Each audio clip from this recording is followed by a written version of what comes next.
Good afternoon. How is everybody? Yes, I am back. So welcome to today's Diamond Painting Show. As usual, here's my co-host, Yorkshire Crafter. Hello. Hello, everybody. How are you, Penny? I'm very well, thank you. I'm assuming you're suffering from a little bit of lag on the PC, are you? Very so, yes. I apologise.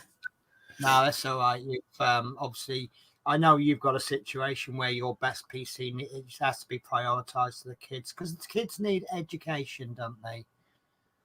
So yeah. I mean, obviously, you know, I used to have a choice when I was young. They said, "Would you like a good education or good memory?" And I said, "I don't know. I can't remember what I picked. I don't know if that one worked." But yeah, but you know what I meant. Anyway, listen, I'm a bit bored today. Should we have a guest? Yeah. Let me just conjure up a bit of magic. Oh, there's someone coming through. It's Crafty Chris. Hi, everybody. So everyone will know Crafty Chris a little bit better, as Chris say, but I love the name Crafty Chris. It has so many different meanings, doesn't it? It does. So yeah, I like. So how are you? Yeah. I'm fine, thank you. Good. It's really nice to get you onto a stream because I know It's taken a long time. It's taken a long time, Penny. Yeah, I mean, it's not the first time we've got you on a stream, but it's really nice to get you on. I remember the first time it was the Route Master 130, wasn't it? Yeah, well, I just popped in. Yeah, we were just plodding along doing what we did, and all of a sudden this face comes in, hello, and then just disappeared again. So that was a monumental moment for us. Yeah. So, should we do the comment catch up first? Yeah. Okay, and I've been playing with my noises. So we have first to comment. We have Build with Adrian, who says, "Hi everyone on Yorkshire Crafters channel." And then he says, "Hi everyone on Penny's Pitstop channel." And then I said, "Hi Adrian." Did I say hi Adrian? I don't remember saying hi Adrian. It will when I typed in "Hello Adrian," it comes up on both. And then we've got Yorkshire Crafter, and who says hi Adrian. Then we've got Chris says hello everyone. I'm not counting the people on the stream as first, second, third, fourth thingy, so that's why I've not mentioned it. Chris, I will confess this bit was a little bit of a test. We were just playing around with things. So Chris says hi everyone, looking forward to today's show.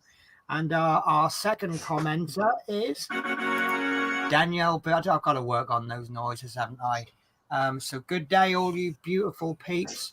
I think we should have that as a show catchphrase, you know, because that's Danielle has entered the room. So how are you, Danielle, and all your beautiful doggies?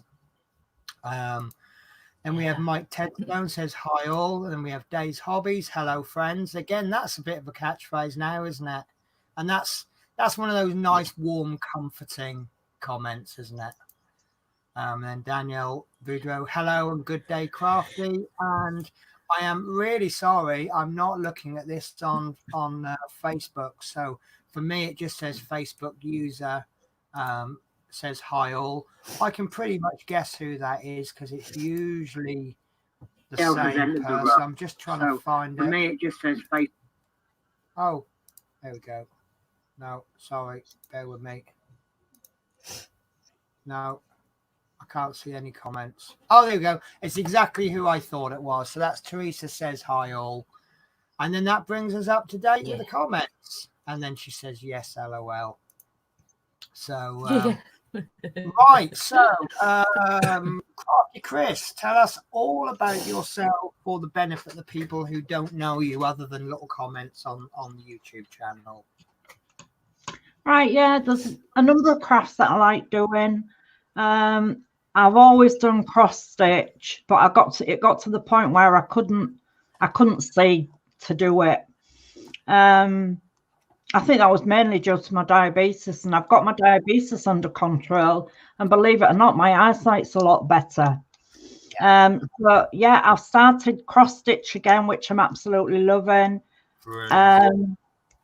I've been a knitter in the past, but I haven't done any for a long time. My most recent one is diamond painting. It's just finding time though to fit all these things in. There's not enough hours in a day. Problem, they are really time-consuming hobbies, aren't they? They're great. Yeah. They do consume the time, and that is the purpose of the hobby, isn't it? Fill some spare time. Yeah. Yes. So it's all good. So you are the wife of what I would consider a very big YouTuber, big in everything except for actual subscriber numbers. So why haven't you subscribed, everyone?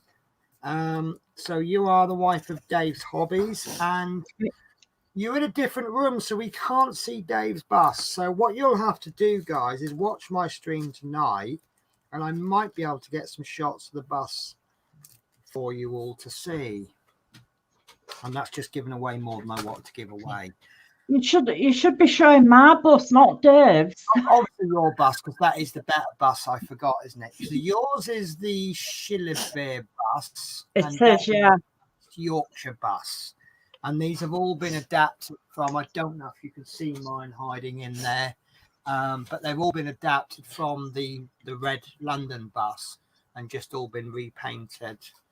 And they look absolutely smashing. And one of the things for me, I mean, I can paint, and I can use an airbrush, and when I spray things, I use airbrush by choice. I can't get on with rattle cans, so Dave's been using rattle cans. So having that skill of controlling the rattle can, I think, is just absolutely amazing.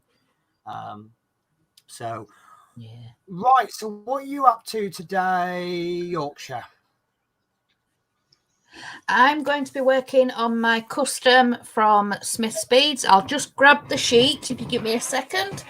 Yeah, no problem. I'll carry on talking with Chris then. So what are you working on today then, Chris? Well, as it's Valentine's week, as it's Valentine's Day, Sunday, I believe it is, I thought I'd just do some of these gift tags from Smith's Beads.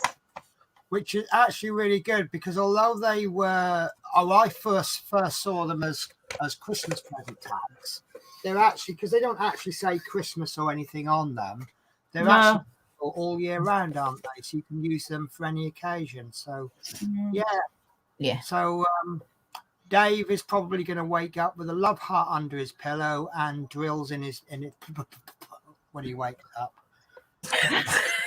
Because the product is so high quality, that drill will stay on there and it will never come off. Continue to work on Phoenix. I'm a little bit tempted to say disappointed that I haven't done it as quickly as I want to, but to be honest with you, is there such thing as too much time taken on your hobby? It just makes it a little bit better if it takes. There's nothing worse than if you bought something for like £100 and you finished it in a week. That to me isn't as good as something that costs, say, a tenner that's lasted 4 weeks. So yeah. Right. So Yorkshire, you look like you're about to show us something. So this is the custom. Yeah. So I'm just. Oops, hang on. I'm trying to do it backwards in the camera. Yeah, it's hard, isn't it? I'm just on the blue shirt bit here. Okay. Oops. Hang on. No, we don't want to work today. Hang on. Right, I'm just here at the side of our eldest's face. So I'm going along here. Where have you come in from? I start at I go all the way along the top, and then I come back to this side and then go all the way along. Right. So probably I come back to this. Coming up to halfway through? At least, yeah. Brilliant. Yeah. Okay. So I'm gonna go. I don't like that view. I hate that view. Sorry, Oh. I really don't like that view. It just makes us this too thin. Although saying that, what do you reckon, guys? Because it hides up a lot of my messy bedroom. Yeah, actually, I quite like that. It's a work in progress. Yeah. Yes. Actually, I've got some news for you guys. So I've got my CPC course next week. Obviously, I've told you about having every other week off because of my course. So I've got my last course module next Wednesday. But it looks like I'm going to be moving and going up to Scotland for a new job. I've actually got to move out of here. And I'm really struggling to find anywhere with enough room within my budget. So I just kind of went a little bit outside the box and said to the agency, "Oh, have you got any other jobs going with accommodation?" And he went, "No, the only one we got is Glasgow." And I've been doing a bit of preliminary research on accommodation. They're going to give me free accommodation for the first 4 weeks. But to be honest with you, I can get quite a lot for not an awful lot of money. I know both of you know this, but I mean, obviously it won't come up at the time. But I found a 2-bedroom house, end terraced house with front and back garden, £350 a month to rent. And it's like, well, that's well within my budget. So I could actually have a lounge that I could actually lounge in, which would be a bit, and a living room that I can live in, and a bedroom that I can put a whole bed in. So right. So if you all want to do whatever you're doing with your camera angles or whatever, and I'll just catch up on the comments. So we've got lots of love hearts from Daniel. Yeah. Fleetwood J. I'm trying to check my camera at the same time. I'm not here. James, Whoopsie. Good luck with the show. I see you made it on, Christine. LOL. And then Verwain says, "Hello all, hope you're doing well."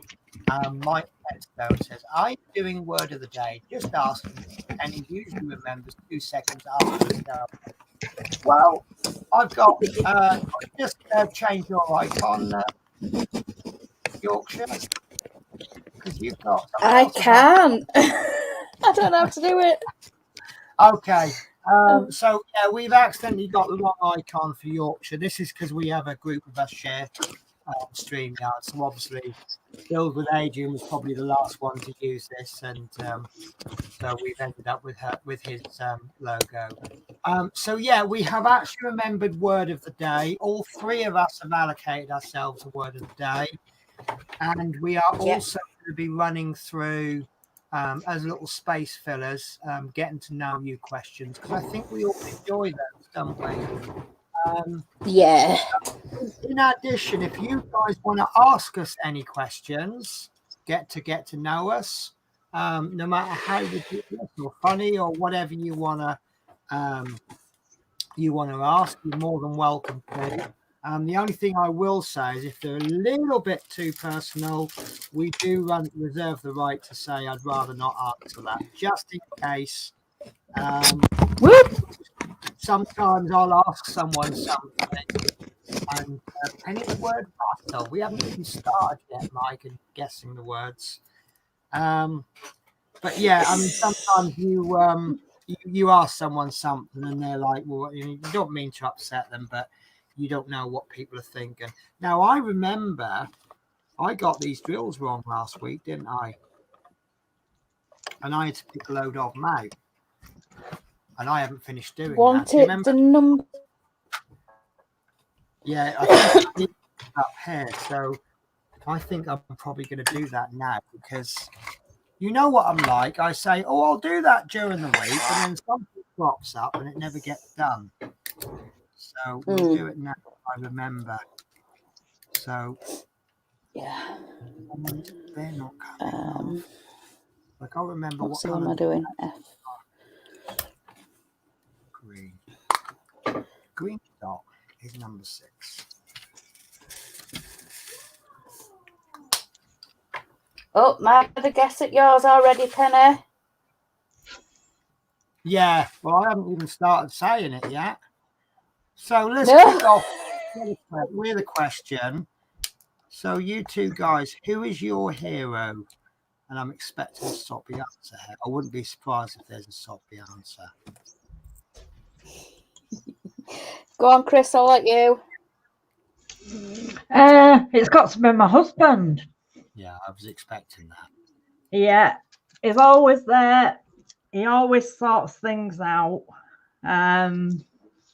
If anything's going wrong, anything happens, he always takes control of it, which is nice because in the past I've always sort of been the one to do everything, but no, Dave's taking it over now. Yeah. And he's also become an absolute brilliant cook. Well, that's handy to find, isn't it? Yeah.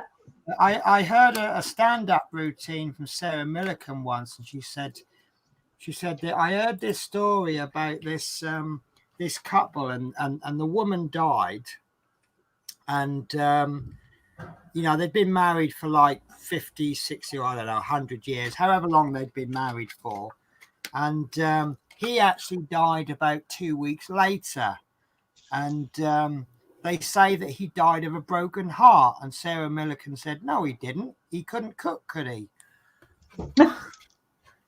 So, no. But I think, you know, if you go back far enough and, you know, sort of before about the 80s and 70s, it was like woman cooks and man goes out to work. And there's a lot of men out there that can't actually cook, isn't there? So there is a lot, yeah. Yeah, if you can find a guy who can cook, he's a keeper.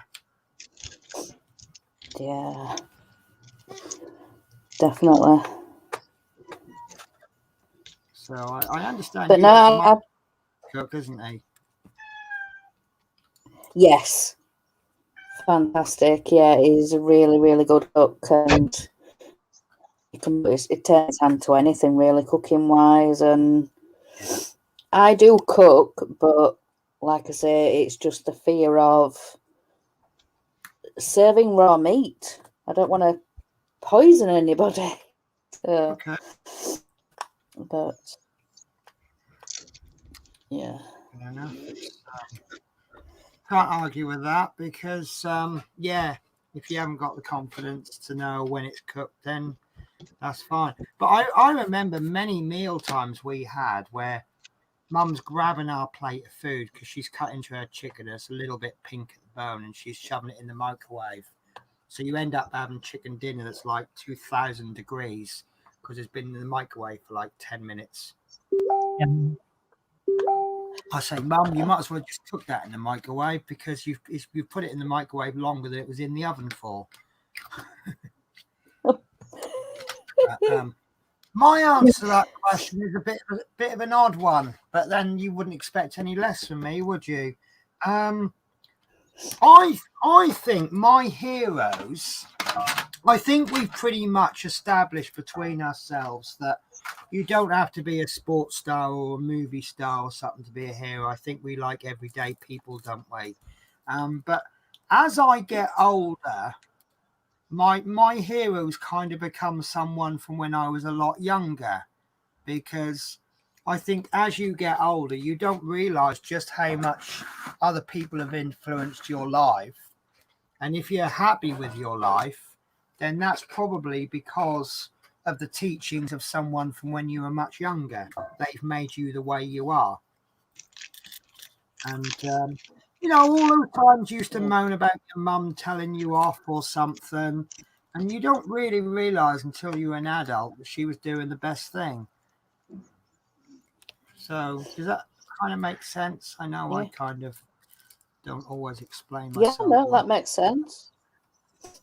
So, yeah, sorry about that noise. Dave let the cat in and it's jumping up at the latch to get out. Oh, okay, no problems. Oh. Yeah. So, right. If you could, I think we've done this one. What's your biggest fear? I love this question anyway. What is your biggest fear? Man. Yeah, anyone. But as you, My biggest fear is, strange one, but anything that's dead. okay, I'm absolutely terrified. If there's, say, a dead bird laid on the road, I'll take a big set around it. I won't pass it. really, so what And Yeah. you I fearful that it's going to come back to life and haunt you, or I just don't know. I just expect it jumping up. But I do think I know where that come from.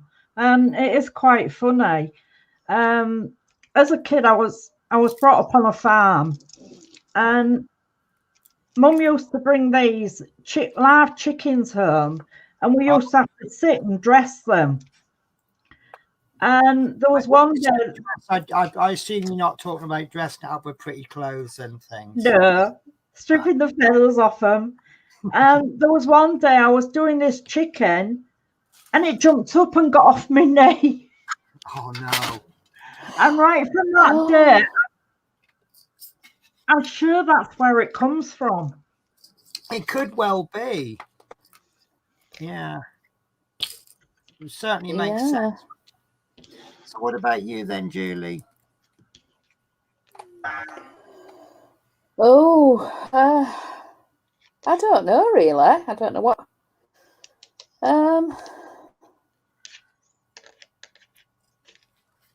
No, I don't know. I don't know what my biggest fear is. I think for me, it's and this kind of holds me back.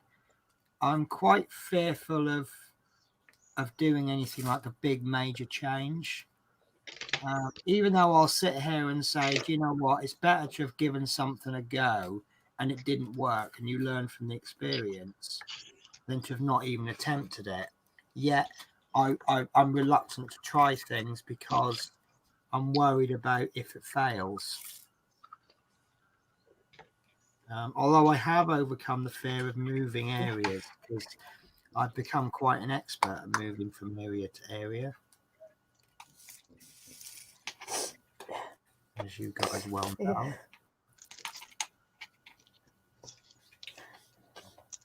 This is a really weird bit here. These are little teardrop shapes, and it's quite natural to pick it up with the biggest bit at the bottom. But then you've got to place it that way, and training your brain to pick them up upside down is actually harder than you think, or at least for me anyway. What would you change about yourself if you could?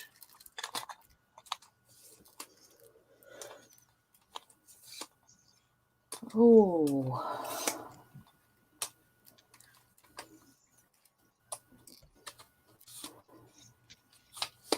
Me, I'd probably say to be more. Go on. Me, it would be my waist. I've recently had a spell losing weight. I did it because my son was getting married, and then due to COVID, it got cancelled twice, and I sort of give up. And then it went ahead just before Christmas, and since then I've just eaten everything, and it's going back. My weight's going back on so quickly; it's unbelievable. Yeah.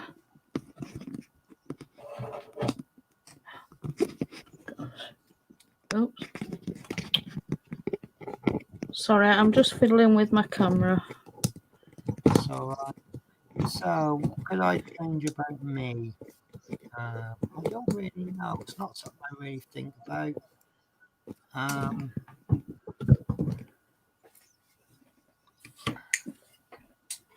don't know. I really don't know.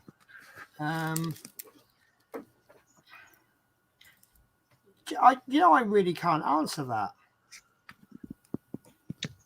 I mean, I don't know if the question is worded as, if you have a fault with you, what would you do?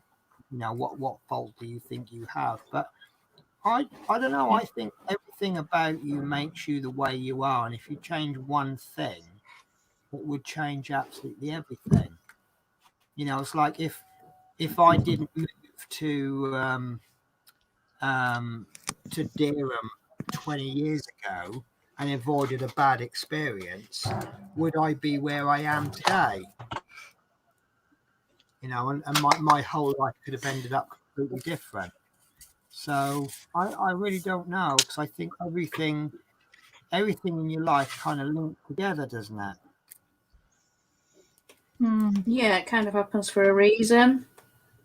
Well, I mean, obviously, every decision you make is based on experience that you've already had. So if it's a first time experience, then obviously you're doing that based on theoretical knowledge. But if it's something, you know, like I had a bad experience living in a particular place. Well, what's going to happen now is if I ever got a job offer in that place, I'd go, no, I'd rather not accept it, because my experience is telling me not to go back there.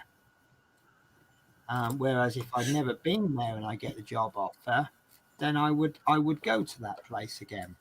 Except I wouldn't be going again. I'd be going for the first time, and then I'd have a bad experience, and then that could result in me quitting my job, which may not be the best move in the long run. So it's just, everything all has an effect, and it just changes things. So I really don't know what I would change about me. Maybe I would change. Well, it's not really about me. I'd really love a haircut, but I think I'm like about a million other people that can't get a haircut because there's no hairdressers open. Yeah. That was.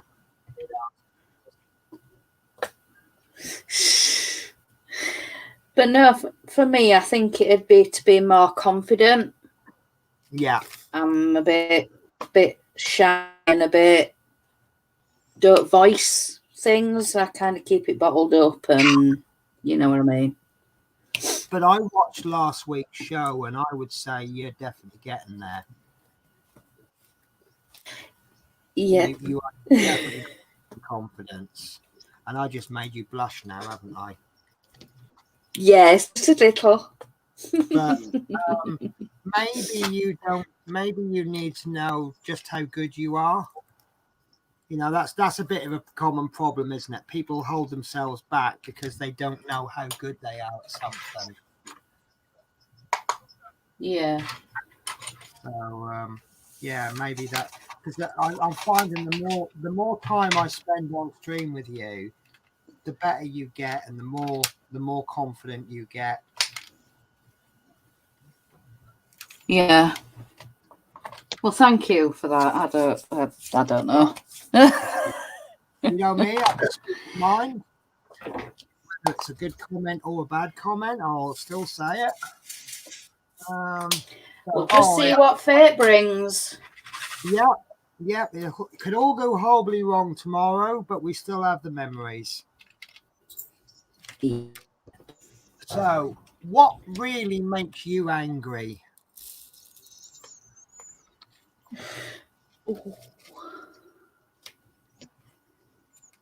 No one wants to go first on this one, does it?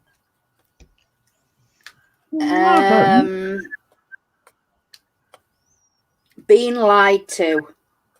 That makes me so mad. Yeah. Is it the being lied to or finding out?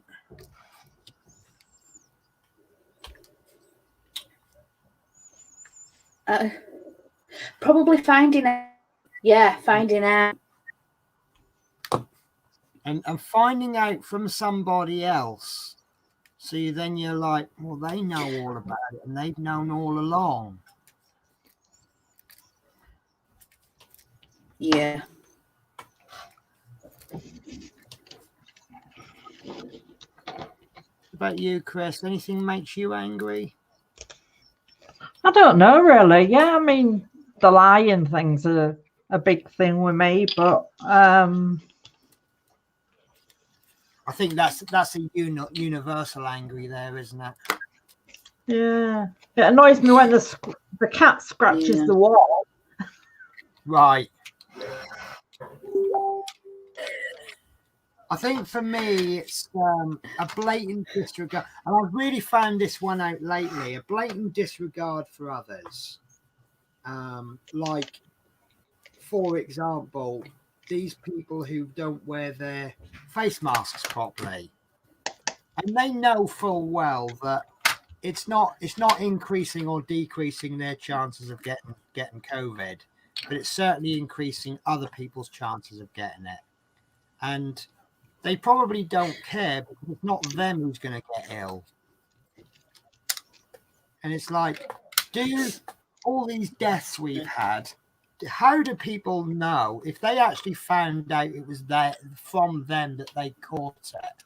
How would you feel about someone dying because you couldn't be bothered to follow a simple procedure? And that is just blatant disregard for other people. Yeah. Stupidity I can deal with. You know, I see bad drivers on the road.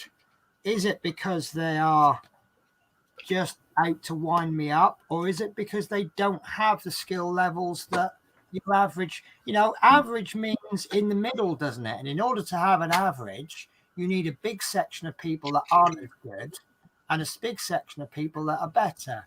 So naturally, you're going to come across bad drivers. If you're a bad driver who haven't been taught that well, then yeah, you're going to be a bad driver, aren't you? If you're a bad driver because you've got a blatant disregard for other people, that's different. So yeah, but it's when it's obvious you've got a disregard. So we have a name that I do not recall seeing before. Forgive me if I spell this wrong. Guida, Hudson, Guida. So she says, hello, good morning all. And just going back, Danielle, there you go. Look, don't just take my word for it, Julie. Danielle Boudreau says Julie is doing great. Oh, I think Danielle's your number one fan now, isn't she? Oh, bless her. So nasty today, my internet is wonky. And I'm just, you know what? I've just got visions of a wonky internet. Because internet is signals, isn't it? Whereas wonky, I think of like, sorry to quote kids' programs here, a three-legged donkey is a wonky donkey, isn't it? So yeah. the vision that Danielle's just put in my head is quite amusing. And then Danielle says, Ryder, how are you doing today? And then it says, doing good, trying to stay warm. We are at 20 with freezing rain and sleet. So I'm going to assume you're in America because 20 sounds like Fahrenheit. I don't suppose you know what that is in Celsius, do you? I don't understand Fahrenheit. I just know the numbers are bigger than Celsius. And the point where Fahrenheit and Celsius meet, you just don't want to know how cold that is. That's all I really know about that one. So, right, what motivates us? This is quite a simple question, really, isn't it? What motivates you to work hard?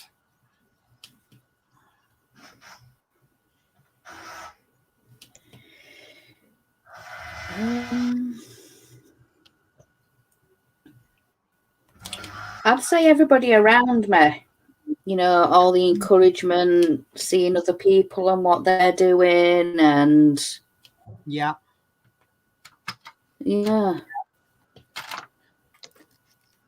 definitely others and their encouragement. I get lots of different motivations. Sometimes I just want to get something done. Sometimes I've seen people make a bad job of something, and that will motivate me to finish mine. I suppose it's the challenge element. If someone else has cocked, like say a build on a artwork, if I see someone do a really bad video, is it because it's really difficult to build, or is it just because they're not very good on that particular day? So then I want to build my issue because I'm thinking, oh, that looks like it could be hard. And then there's a little bit of a challenge there.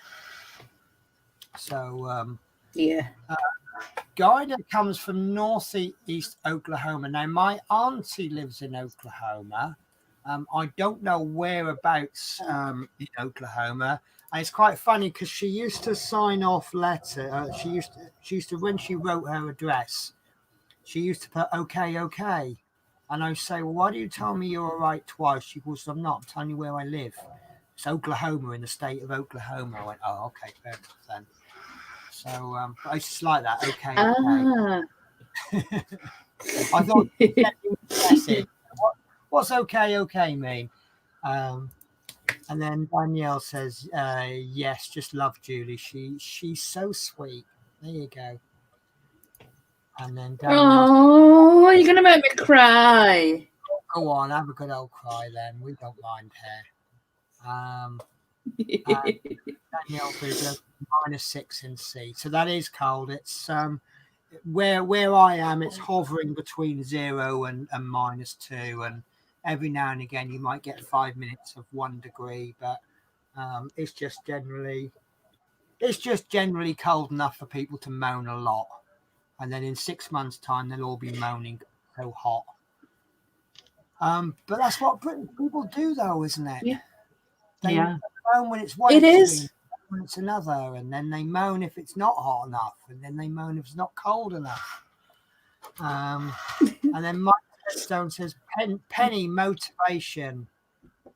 Yeah, I often need a bit of motivation as well. What about you, Chris? What motivates you to work? I think it's seeing things that other people do. I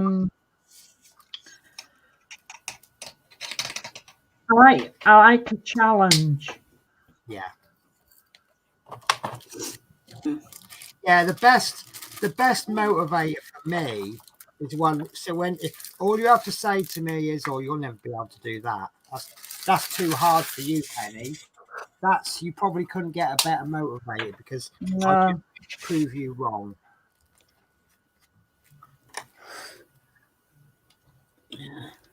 Right, so I've now got. Is that a guess, Mike? Oh, could well be. But you never know.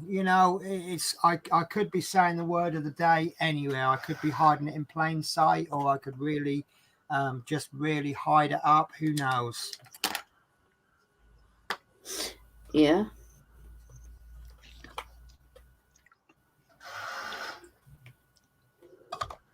I think it's probably easier in the second hour, isn't it, for the word of the day? Because Yeah, that's true. if you hear the word if you go, oh, hang on, that's the second time she said that. Yeah, that might be word of the day. Yeah. You never know. Right. So No, yeah, you I've never know. now because I've gone and thrown away the backing paper for it. I don't know why I just threw it in the bin, but there you go. That's me for you, isn't it? Oh dear. God, no. I'm always doing odd things. Why would you expect any less of me today? But that's what we love you for, Penny. Exactly. Don't change. See, what would I change about myself? No. The fact weird? No, I'm not changing that. I found that I'm weird. Oh dear. Yeah. Well, the thing is, define weird and normal. It's the act. Exactly what is normal. Yeah, it's just the act of doing what you consider usual. I could turn around and call everyone who has a cup of tea in the morning weird, because that's not what I do, because I can't stand tea. But there's plenty of people that think, here's a good example. My cousin always has a cup of coffee and 3 bourbon biscuits for her breakfast. And she's always done that because we couldn't get her to eat breakfast in the mornings. And then one morning she started eating bourbon biscuits. And my auntie just ended up saying, well, I know it's not a good breakfast, but it's better to eat bourbon biscuits than it is to eat nothing at all. And ever since then, she's been eating bourbon biscuits, which to some people is weird, but to her, it's absolutely normal. Yeah. So there you go. I'm weird, but it's normal. Yeah. That. Yeah. Well, I think I'm weird. People have been telling me enough times in my life, you're weird, you are.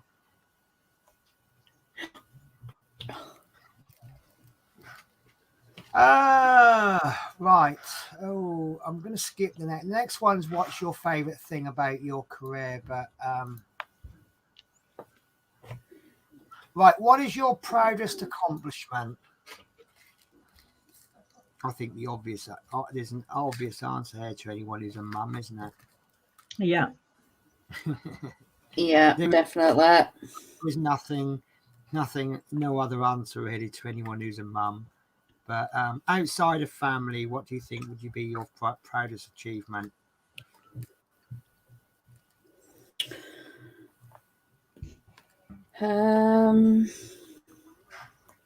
Doing the job I always wanted to do, which was to become a nursery nurse, work with little kids. Fantastic.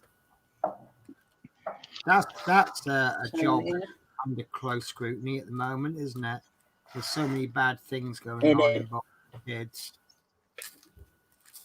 Yeah. What about you, Chris? I don't know. This is the trouble with Chris. She has so many great achievements on a daily basis. It's really hard to pick one out, isn't it? No, I don't. Just has so much going on. That's the problem. Yeah. How do you, right? Obviously, times are going to change for the better soon. But if we asked all of these questions after, why are we not allowed to say COVID? By the way, if we asked all of these questions after COVID, do you think the answer would be totally different? No. Theoretically, they wouldn't, but I just wonder if things like that have influenced us. You know, 6 months' time, I could be saying my greatest achievement is surviving COVID. That's a good point. Yeah, actually. Yeah. Still having the same family around me as before the pandemic started.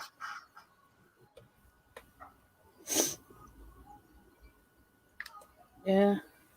Am I getting too philosophical for a Wednesday afternoon show? No, it's a very good point. Could it change your answers? But yeah. Yeah. Oh, there's a bit of banging going on in the lounge. I wonder if the landlady's fallen over or if she's rearranging the furniture. Probably having a bit of a tidy up because she's got the music up loud. I know she's a bit like me. When you get the old housework mode going, on goes the radio and the old motivational music.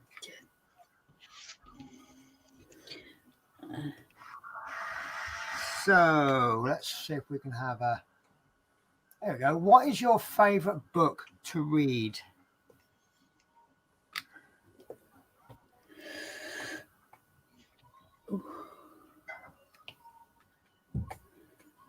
Go on, Christine. I don't know. I like lots of authors. I like the ones about things where social services are involved and fostering children and what. There's Kathy Glass, Margaret Hartley. There's a lot that are doing them. But I also like authors. Margaret Dickinson was one of the first books I ever read. Anything really. Right. Yeah. I don't do enough reading now. Everyone's guilty of that, though, aren't they? Yeah, I tend to the only thing I read is my running card. I think the iPad and computers have stopped that. Yeah. Yeah.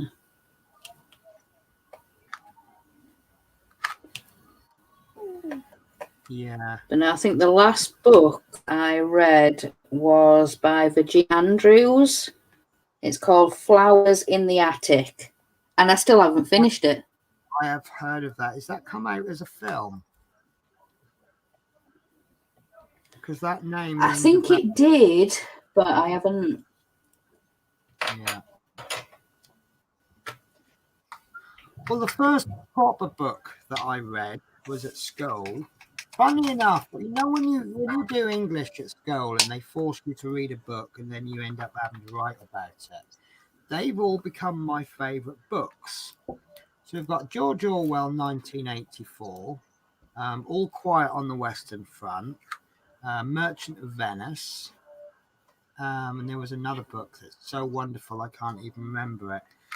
But they've all become my favourite books, and maybe because under the guidance of a teacher we've really analysed it and picked the book to pieces.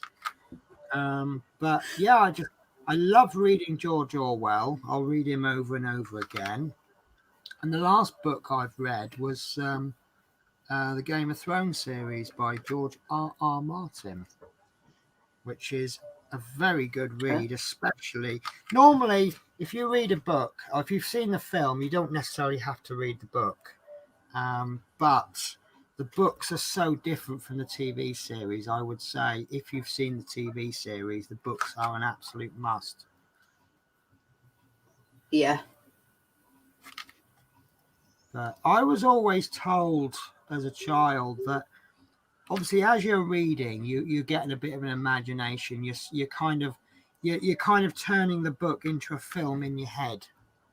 And what was it? Animal Farm. We did that one at school as well. And I was saying to this teacher, I said, I really loved it. She said, well, what did you like about it? I said, well, I imagine the farm as being my nan's house. It wasn't a massively big house, but it was the biggest garden. Living in town, it was the biggest garden that I'd ever seen. So it was like, and she had chickens at the end of the garden, and she grew. Half of the garden was sort of an allotment. My granddad used to grow vegetables and things, and she had a cherry tree and a pear tree. So to me, it was like a farm. It produced. We had eggs when we went round my nan's. We'd have eggs that were laid by her own chickens, and we'd have the occasional chicken that was formerly an egg layer. And she kept pigs once, and that to me was a farm. That was, So, and I was told it was quite interesting the way that I think, and it's like, well, which says if it works, if you've got this imagination, then you are going to enjoy books more because they're not just words on a page then, are they? No, that's true. And also I do like reading the football scores and the TV guide as well.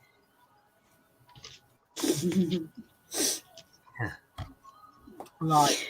So Mike Tedstone, it says it was, and he says sent you pictures. That explains why I've been ignoring my phone going buzz. So let's see if we can. Oh, okay. Oh, wow. I've got to show you this. So I sent a picture to Smith Speeds the other day, Mike, and so I'm going to steal the camera on my own. And this was my bus sitting in the snow, and they've now sent it back to me. This is not a photo.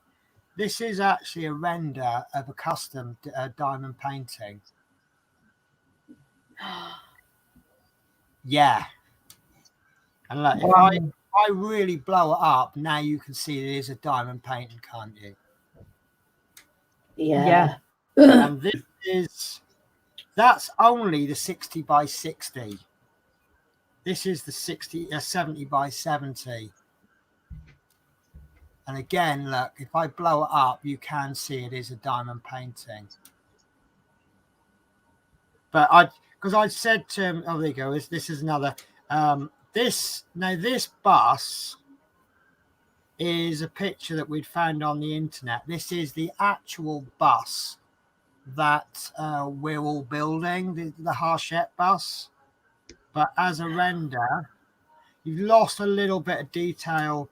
This is actually what I always really wanted to know, because I like to take a picture of my bus that I'm driving, one of each route, and I'm wondering how the front will turn out. And as you can see, that you've lost a little bit of quality on the number plate. You still pretty much got everything on the destination blind, and that is that's an 80 by 60. This one, now look, now you've gone up to 100 by 75. You've now pretty much got that number plate back. And as for the blinds, you've got virtually no quality loss there.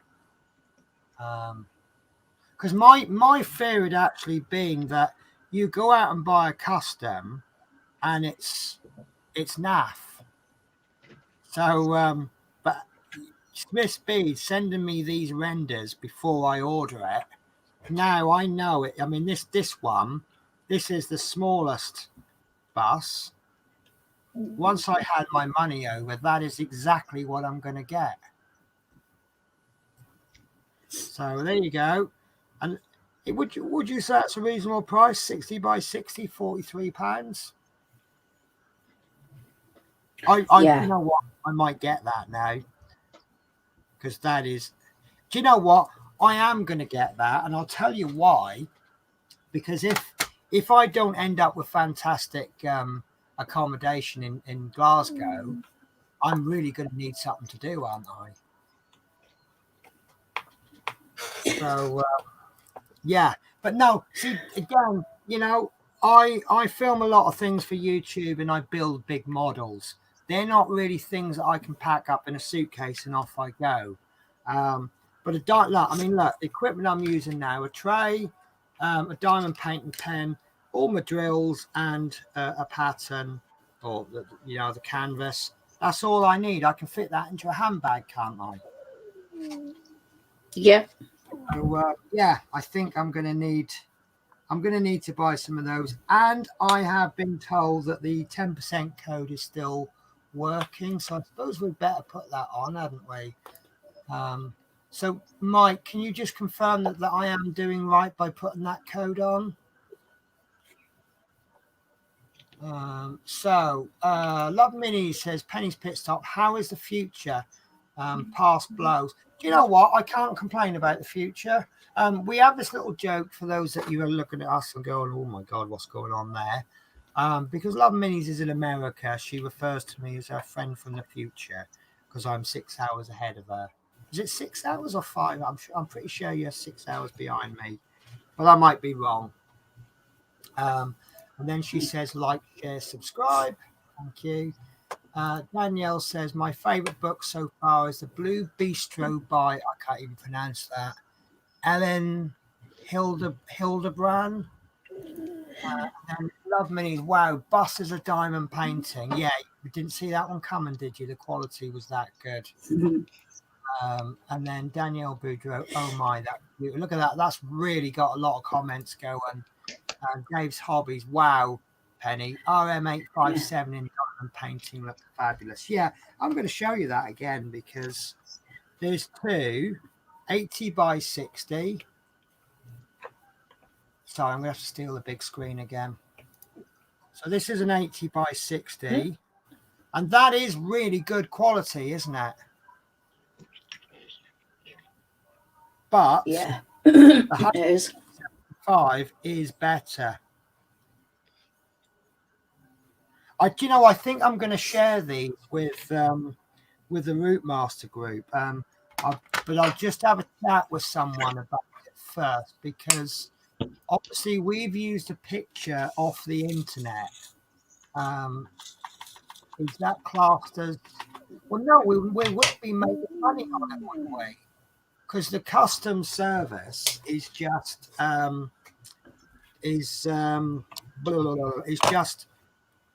you're paying for the materials, aren't you? And the service, you're not actually paying for the artwork. So Mike Tedstone says yes. So guys, if you head on over to Smith's Beads, and let me see if I can still find the. There you go. Right. Obviously, they haven't supplied everything but today, but this gives you their website address. So pop on over to Smith's Beads, use the code 10new, and you get yourself 10% off. And for something like that diamond painting, that's a $5 off. So Yeah. I've actually got a wedding photo that I need to get sent off. Taking a lot of choosing. There were so many photos, it was unbelievable. yeah, you can't have them all as diamond paintings, though. No. Right. So, what makes you laugh the most?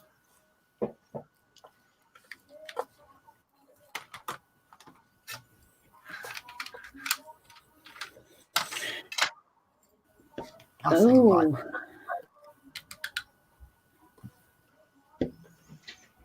Mine's probably my animal. I'd probably say my husband. Yeah, he can be a funny bugger, can't he? Yeah. Yeah, for me, it's anything that you can kind of say, oh, I didn't see that one coming. You know, especially if you're watching a comedy show and you're like, yeah, I can see where this one's going. Oh my God, no, I didn't expect that.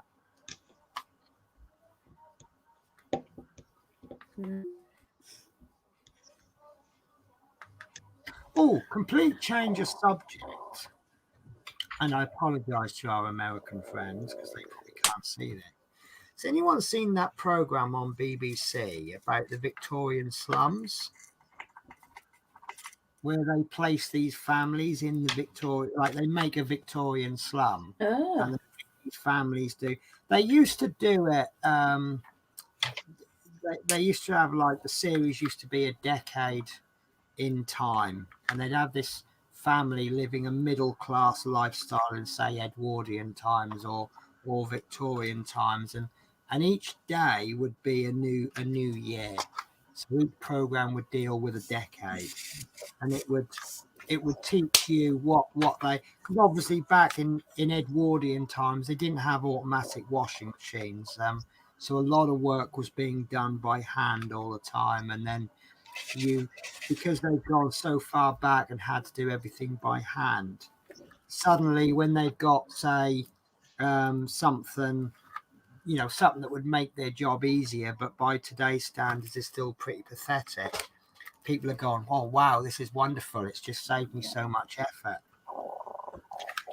But they've now started doing a Victorian slums version, and they've got these families living in these slums, and you've got one family that's running the little grocery store, and they're literally selling bread by the slice, and people are having on tick, and then people are doing piecework, and then you've got another woman, it's just her and her 2 kids, to sort of show you how single families, single mother families would manage in those times. It really is a good program. I'm only up to the 2nd episode, but it's but the arguments are starting to form now, because they're starting to work as a bit of a cooperative to sort of earn more money between them. And then if you've got someone's not quite pulling their weight, and that means your children are going hungry, then obviously that's going to make you a bit angry, isn't it? Yeah. If somebody doesn't work so hard, so they go home with less money in their pay packet than you do, your attitude is generally, well, that serves you right. But if your children are going hungry because they're not working, then you're like, yeah, come on, that's not really fair. So I just thought it was odd that I had a bit of a colour change mid-line. Yeah.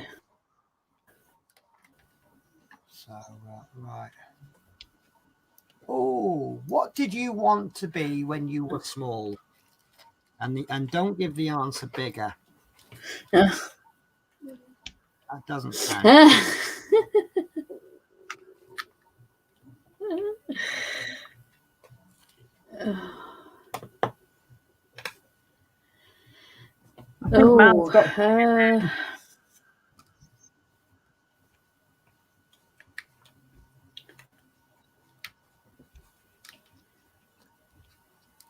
Sorry, say that again, Christine. I think mine's got to be a nurse. Yeah. Yeah. Following my auntie's footsteps. Yeah. What one of your heroes? Yeah. Funny because I was only talking to Julie about her yesterday. Yeah. Yeah. Well, I'm going to bore you all and say that I always wanted to be a bus driver since about the age of 6. With police officer and astronaut as a backup, but backups at them. But I also wanted to go into the forces, but I couldn't do any of those 3 astronauts, because if you want to be an astronaut, you're probably not a good idea to be British, because they haven't really got this fantastic space program that America's got. Policeman was written off when I started wearing glasses at the age of 14, and services got written off when I got asthma at 20. So that was a bit of fate there. I was going to sign up for the services, and I was advised that because at the time I wanted to be a chef, they said, because you've got your place at college, you're better off going to college and then reapplying for the Army or Air Force when you've got that qualification. And I developed asthma while I was at college training to be a chef. So I thought that was probably a little bit lucky. Otherwise, I'd have had a medical discharge, which doesn't exactly give you an awful lot of pension, does it? No, that's true.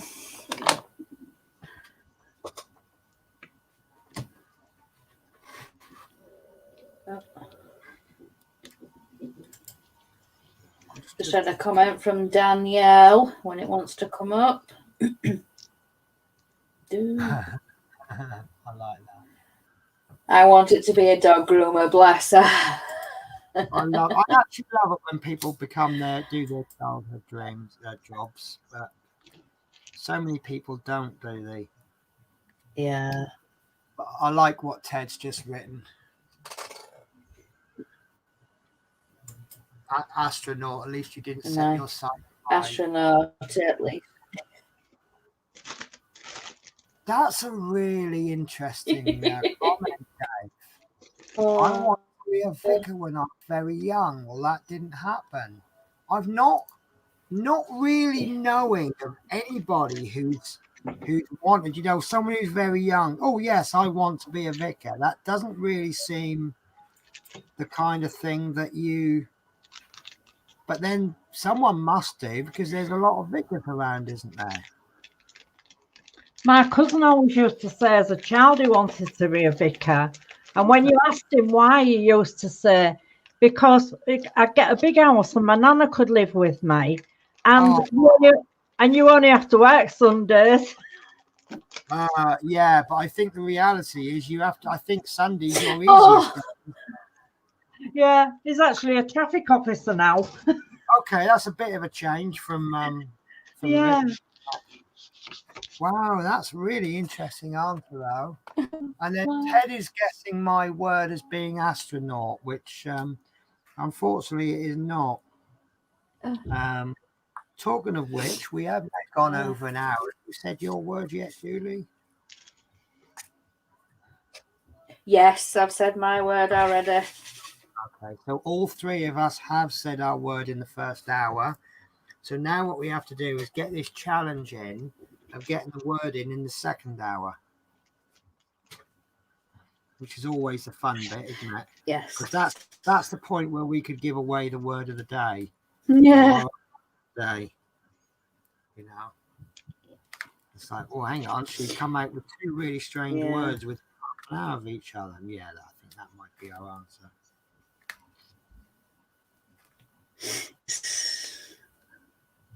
This pen, I was I nearly said it to Julie today, but I used this to start with because it was Smith Speeds had sent it to me, so I thought I'll give it a go.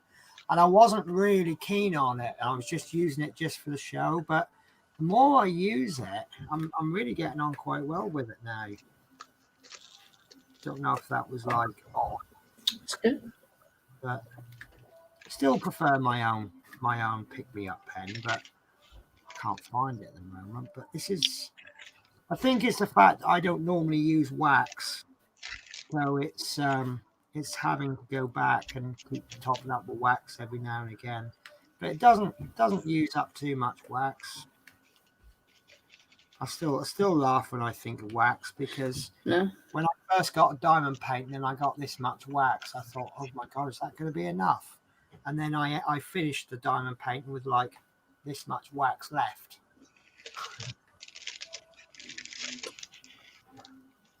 Yeah. So wanted to join the army, but was too short. And then Mike, I'm guessing he's doing the guess the words because he said chicken, which is not correct. And then Loveman, when I was little, I wanted to work in a lab or have a truck with tools and a welder, fix broken equipment. Mum hated both ideas.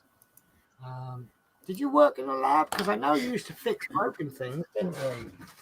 And from what I gather, you were better at it than the men, much to their displeasure.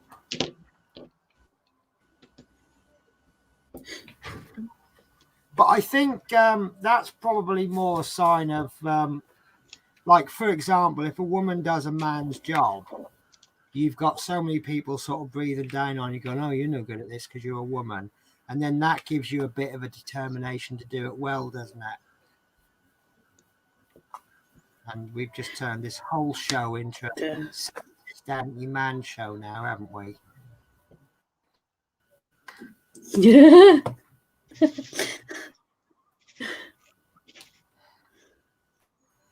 But yeah, I mean, it's the same with anything, isn't it? You know, if you go, if you're a skinny little person and you go into a job that requires a lot of strength, people are always going to be like, oh, you'll be no good for this. And, you know, and that can give you the determination to do better at it. And, you know, you sort of say to yourself, no, I will be good if I'm good at this job, if only to annoy the other people. Exactly. It's that I'll prove you wrong type of thing, isn't it? Yeah. And again, it also depends on your motivation as well. If you're working because you've got 6 hungry kids, you know, there's a motivation to work really hard as well. Yeah. Right. So what does your child want to be when she grows up?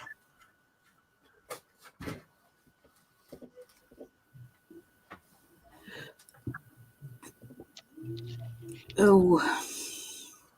Well, our son's always been interested in farming. Well,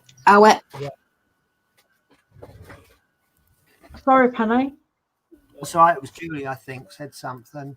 Oh.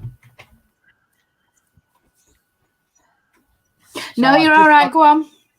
I've just got to laugh at Julie's diamond painting. I can see that there's bits you haven't done yet, but where you haven't done, you've got like an adamant stripe over, is it Mark's or your boy's nose? And then his mouth is kind of lit up. Yeah. It just looks quite funny. I'm guessing that's when you have the drills in, but yeah, he looks like a bit of an adamant impersonator there. Probably got to be old to remember that. Sorry, you were going to say something, Julie? Chris? Yeah, our son. No, let Christine go. He he wanted to work on the farm. We live in a very rural area. And he went to the college to take on farming. He was lucky enough to get a job on a weekend before he left school. Went into a full-time job, tractor driving. And I think really enjoyed it. But then he wanted something a bit better. Right. And he applied for a job and he got it straight away. And it is actually now selling brand new tractors and farm machinery to the farmers. See, that's it looks like better than a BMW car salesman, isn't it? Yeah. Because that's not an everyday thing, isn't it? I mean, we probably pass 20, 30 car dealers every day, half of them without even thinking about it. But selling tractors or specialist equipment, that's got to be good, isn't it? Yeah.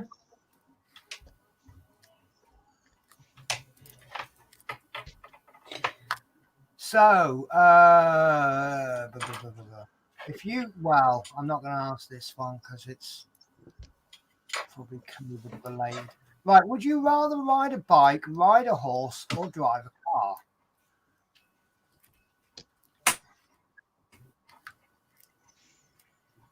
I'd rather drive a car because you can fall off a horse and a bike. See, that's the fun of it. See, I don't know if the question means bicycle or a motorbike, but I like bicycle, but I just years ago I just took the decision it's too dangerous riding a bicycle, so I've not ridden one in donkey's years. I absolutely love riding motorbikes, and I've ridden horses, and I just did it because I was doing a live-in care job, and there was a horse riding school not far from where I was working, and it's just one of those bucket list things for me. You know, you don't die until you've ridden a horse at least once, and I really enjoyed it, and I ended up going back every week for lessons, and I just really enjoyed it. And yes, you can fall off, and was it Christopher Reeve that fell off a horse and got paralyzed? But then I also think if there isn't an element of danger in something, I don't think it's really that as exciting. I know people will disagree with me on that one, but I do like the little element of danger. Things could go wrong.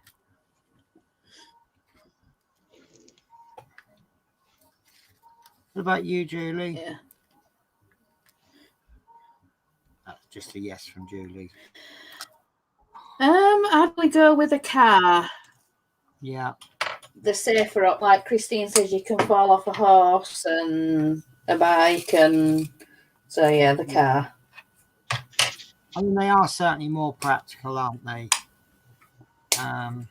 You don't see many courier drivers in a horse-drawn cart, do you? Yeah. And I certainly wouldn't want to take a horse up to Glasgow. Not now, no. No. I don't think I'd be able to do it in the 10 hours that Google Maps predicts. Or 8 hours, sorry. 8 or 9 hours. But I don't drive anyway, so it'll take me about 10 hours. Are Google Maps now giving an option for a horse? No, not yet. Although there is. Oh, do you have something?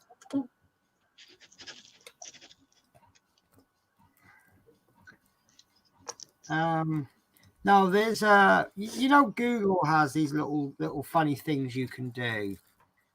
There's one on Google Maps, and it's I can't remember where it is, but it's somewhere to Japan, and they actually say jet ski across like the ocean. It's like it's up like China to somewhere, or but yeah, it says they tell you like jet ski across. It's like really. But then there's another one. I think it's got something to do with somewhere in Snowdonia, and they tell you to travel the rest of the distance by dragon.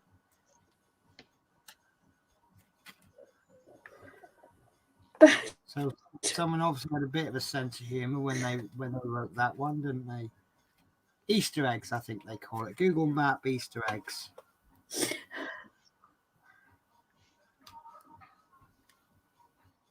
Oh, funniest thing I saw on is on YouTube. Funny things that Google Maps has shown up, and well, there's two in particular. You know, Google has these little cars with a camera, and then they're taking like images of the streets. So as you move along on Google Maps, you're getting like different pictures all put together, and there's one where the Google car had gone over a bridge that was too low, and he totally smashed the camera on the top of the car. But as you actually travel along on Google Maps, you can see the bridge coming, and then the next picture you're actually looking at the underneath of the bridge where it's smashed and the camera's gone. It's then taken a picture, and you can see the bottom of the bridge or the top of the bridge. And the other one I saw that made me laugh was you could see this horse rider coming along, and as the Google car had obviously spooked this horse, the next picture you can see that the horse has thrown the rider off, and then the next picture the horse has just run off in the distance, and this poor rider's laying on the floor. Oh dear. But it is amusing.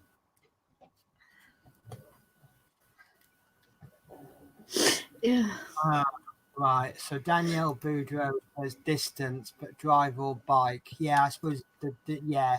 I mean, I can't see the point in taking a car out for a short journey. But again, it does depend what you're doing in the car. I certainly wouldn't get a month shopping on a motorbike.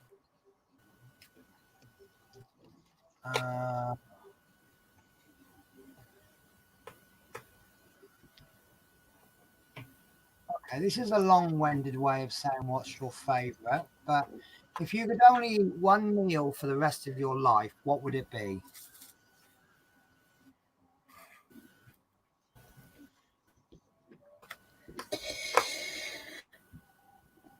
Ooh. That's easy. It's got to go on, Chris. Mine would be stew and dumplings. Do you know what? I was going for the exact same answer, but I was doing it more for a cheat because you can put different vegetables or different meat in, and you're effectively getting a different meal, but it's still stew, isn't it? Yeah. So what about you, Julie? I'd say chicken, like a Sunday chicken dinner. Yeah. So it's not like pot noodle then or anything like that. Oh, I don't know how many times I've knocked this tray over today. Oh. No, it's all right. It's only going over just a little bit, and I've actually got the diamond paint on my cutting mat, so it's just falling onto the side of the cutting mat. Just all good here, guys. Nothing to worry about. Yeah. All right. Except now I've got one trapped in the fold Mm. in my finger.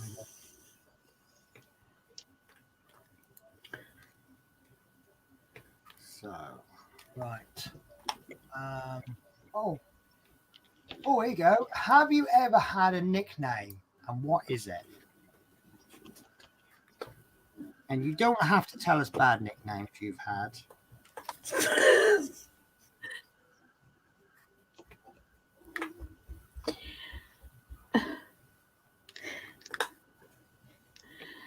I don't think my husband's going to thank me for this or not, but I've always been his little hamster. Oh, bless. Why do you store lots of food in your cheeks? Because then? of my little cheeks. Oh, bless. That's so sad. Yeah, I can just hear Chris throwing up. He there. would say chocolate more than likely. Oh. Yeah. Oh dear, I'm choking now. Yeah, so try not to die when you give the answers. So, what about you, Chris? Have you ever had any nicknames? No, not really. My dad went through a phase of calling me Lolo at one time. But other than that, no. Well, the only nickname I've ever had is PJ, with my initials.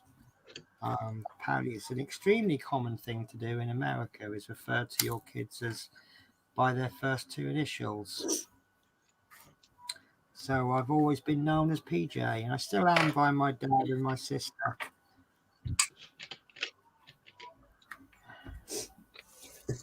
Although, my mum used to call me Pidge when I was young.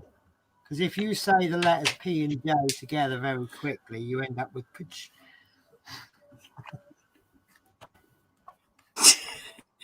Yeah, I know. You got to remember. The reason I'm weird is because I grew up with a weird mum.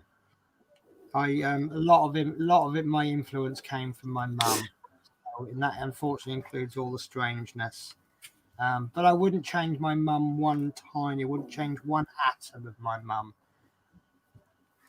She was strange, but she was my mum strange. Although she was embarrassed at times. But isn't that a mum's job to embarrass their kids?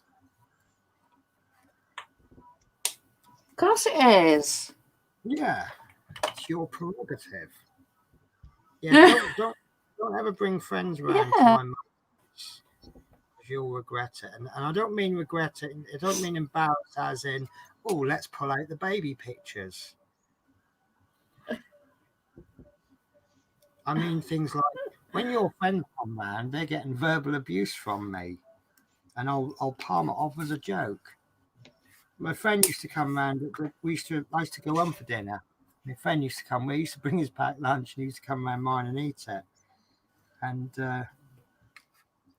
as soon as he come through the door, my mum would say, like, what are you doing here? Do you not think you've been round here enough times? And at first time, he'd be like, oh, shall I go? And mum's like, no, I'm only joking with you. But yeah, it used to scare a lot of people off.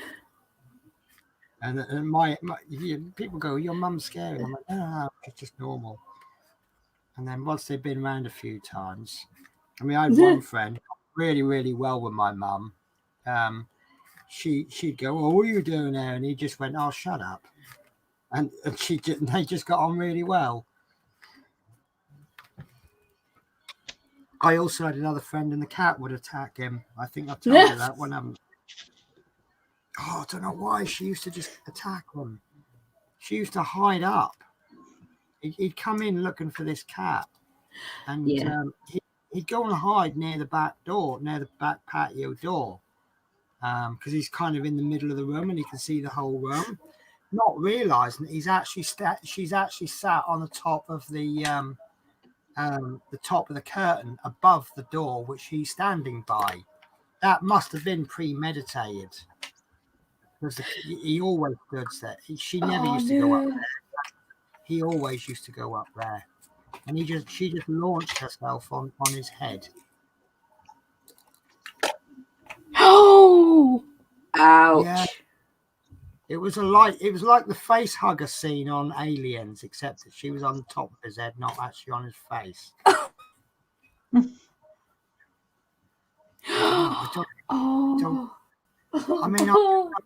Why a cat would object. Normally, if a cat doesn't like you, it'll just avoid you, won't it?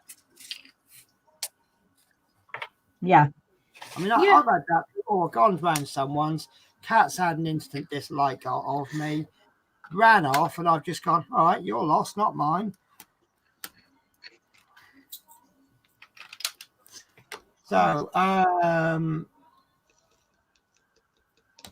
let's do a little bit of catch up on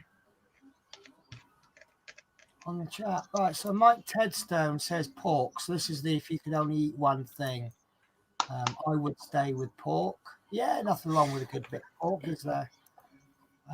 Sausage, bacon, roast pork, etc. Yeah. And Danielle is a good hamburger and fries. You know what?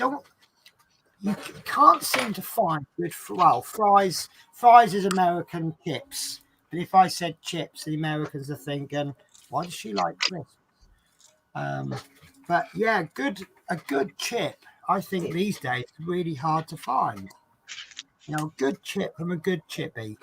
Do you find that, you too? True. And then Danielle says, oh, that's cute. I assume that's to do with the hamster nickname. And then Mike's going, Penny's word, kids. Yeah, he's obsessed trying to get the word. We still haven't got it. And then Guida says, I'm back. Had to get a pot of chili stuff. Sounds awful. I love a chili that's not too hot, though. I wouldn't like to live in Texas because I've heard bad stories about their chilies. If it doesn't melt the inside of your mouth, it's not hot enough. And then Danielle says, that sounds wonderful. And then Bowain says, Penny is your word, mum. No, mum is not the word in this particular case. And then Chris is your word, cat. So Chris, is your word cat? Is your word cat? No. No.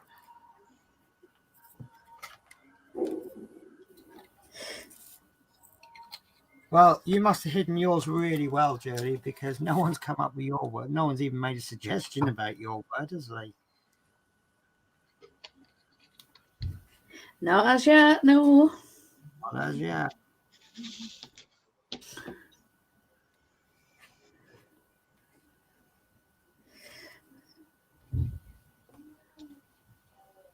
Right.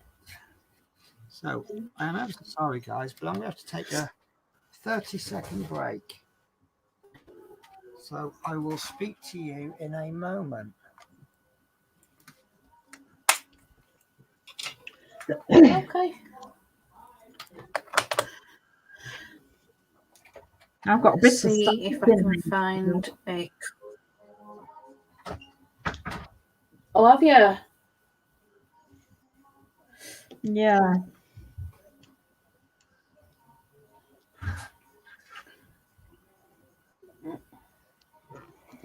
Makes it hard when they're jumping, doesn't it? It does. You're trying to go to stab one and they all just fly everywhere.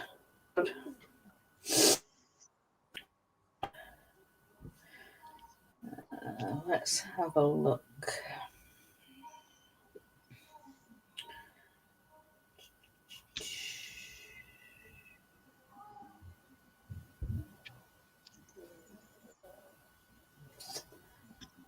What other crafts have you done then, Julie? Do you like latch hook? Yes. I actually finished a latch hook rug. It was of 2 puppies. Right. I've got a cat that I've started, but I've never finished. And I've got. Have you not? No.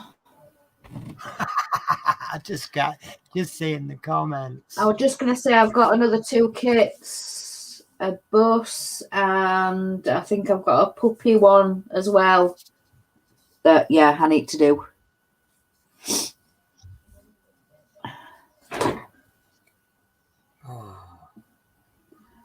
I'll let you do the next catch-up on chat because I don't know exactly where we're up to, but I did see one that made me laugh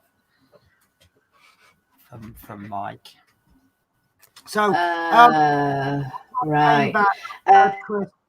I heard Chris talking about still got to finish the cat, and I seem to remember that one of the last conversations we were having was about food. So I hope that was a change of subject, wasn't it?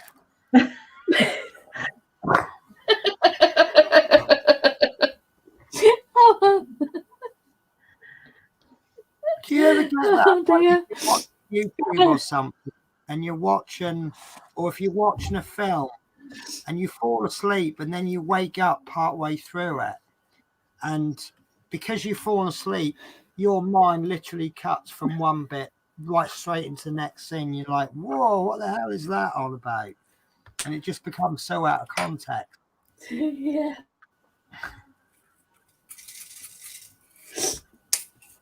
Yeah, Christine were asking me about other hobbies and have I ever done latch hook? And that's why she was saying she's got a cat one to finish. Yeah. Oh, it's snowing. Is it? It's not here anymore, I'm glad to say. I was saying to someone the other day, your opinion of snow is really sort of based on your age and what you do. When I was young, snow was fantastic because it meant a day off school and we could go out and play in it. And this year especially, snow means I've got to have a day off work and I don't get paid for it. And so I become very poor if there's too much snow. So when the inspector was saying to me the other day, oh, do you think the road's getting a little bit too icy to drive on? I'm like, no. If you're really careful, it's actually quite manageable. And I'm driving over sheet ice.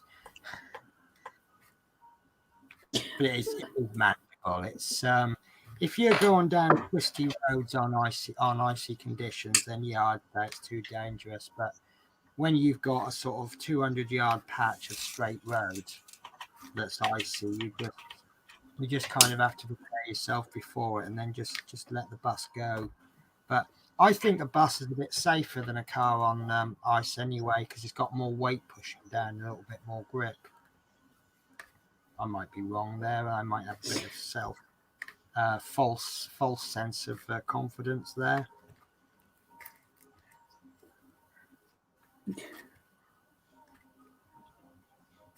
I do remember a couple of years ago when we were doing handbrake turns in the depot. That is great fun.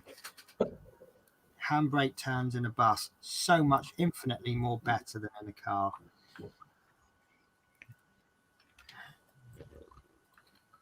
You doing handbrake turns in a bus? Yes. Absolutely amazing. You do obviously need a large space. You can't do it in a close confinement. But you build your speed up. You hit that steering wheel in one direction, hit that handbrake, and then the back end just goes. It's fantastic. Absolutely love it. Oh my gosh. Yeah. No, don't do it with passengers on now, will you? It has a tendency to generate. People do tend to complain about it. Oh, Bennett, you are so funny. But no, be fair, Julie, right? If you had the opportunity to, wouldn't you? Yeah. There you go. So yeah, I do it. I don't mind. Right. So where are we up to on the chat then? Chris, is your word count? I know we said that one. Danielle. Okay. So you've done all the what's Penny's word while she's away. But on the basis of this comment, not too hot, and I don't like the hot stuff, I think I might have just invited myself round for dinner to guide us. Yeah. Because that sounds just like just like I like for chili. So Danielle says here as well, guide. I don't like hot or spicy food, tummy too sensitive. I do like hot or spicy food, but my mouth doesn't. And I do have a firm belief that the spicier it is, the more flavour it brings out. But there just comes this point where your mouth just can't handle it. So, right, Danielle says, Julie, I just set you next destination I just received. I take it this is one of your funny little projects you do, is that? She's sending me some stitching supplies. Ah, okay. And then Danielle Boudreau says, LOL Penny. And we have a rare treat from Chris Davis World. Hi all, how's everyone today? So I will be mentioning. Oh, hi, Chris. Yeah, that's what I thought. I will be mentioning Chris later on when I do the YouTube schedule, which is only about 10-15 minutes away. And then Danielle Boudreau. So, Julie, are you and Chris live close together? Well, you might as well be a million miles apart at the moment, mightn't you? Yeah. Probably about 30 miles, isn't there? Yeah, that's nothing really, is it? If you've got a car. Oh, yeah. Yeah, if you're relying, I mean, I used to live, how far did I used to live from you, Chris Davis? Was it about 30-40 miles? But it used to take the best part of 2 hours to get to him because of public transport. You used to have a train that ran every half an hour to Swansea or Neath, which would depend on which one you want to get off at. But then to get the bus to Chris's village, you've as the bus comes in, you've just missed the bus, so you've got to wait for the bus, and then that's nearly an hour's journey because it all goes through all the. This is the trouble with the bus with the Welsh villages. There's so many of them that the buses all twist. I suppose it's like that in rural parts of Yorkshire, and that is it. That yeah. The bus might travel 15-20 miles to do a 5-mile journey because of all the twists and turns in all the little villages. It's not like my lovely London buses where I just go on a straight run and then there's a stop every 500 yards or 100 yards or something. So although Chris wasn't that far away from me, it was just such a pain in the bum getting to him because of the public transport. Used to do it in the car. What did it take in the car, Chris? About 40 minutes? So I reckon it must have been about 30-40 miles because it took me about half an hour to 3/4 of an hour to get to his by car. So Chris Davis Will says, handbrake turn reminds me of the time Stan Butler did it in the Route Master bus. Yeah, that was on the buses when he had to do the skid pan. And Inspector Blakey hadn't got off in time, so he's hanging off the back of this bus. Well, Stan is doing the skid pan turns, and that was, I thought, if you never watched On the Buses, I would thoroughly recommend it. I suppose it's not for everyone, is it? But I think most people seem to get on well with it. Danielle, I was thinking the same, Penny. Road trip to Guida. I'm assuming I've pronounced your name correctly because you haven't corrected me. So I'm pleased with that. Mike Tedstone, hi, Chris Davis World. Hope you are well. Do you know what? It was a really good stream the other night from Chris when me and Mike had just started on a load of banter to each other, and it was just really, really good. So any stream that Mike's watching is going to be a good one, isn't it? So Guida says the more the merrier, and then Chris Davis says, yeah, something like that. Takes 40 minutes to get to mine from Neath. And he's got a Neath postal address. And then Chris says, I'm good at Mike Tedstone. Now Mike's having another guess at my word, but she's guessed incorrectly at bus. And then Julie's word is horse. No, that was a YouTube video that we watched last night. That clip from Father Ted, my lovely horse. Do you remember? Anyone used to watch Father Ted? No. Yeah. Says, I figured you all were close. The accents are close to the same. We know what they say about Britain, don't you?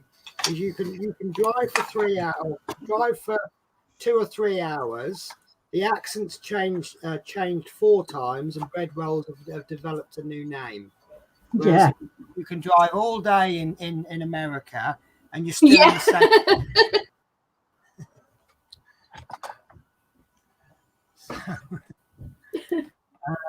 So Mike's saying Chris's word is farm. Is your word farm, Chris? No. I think we should limit the number of guesses people are allowed. You're allowed 10 guesses unless your name is Mike, in which case you're only allowed 3.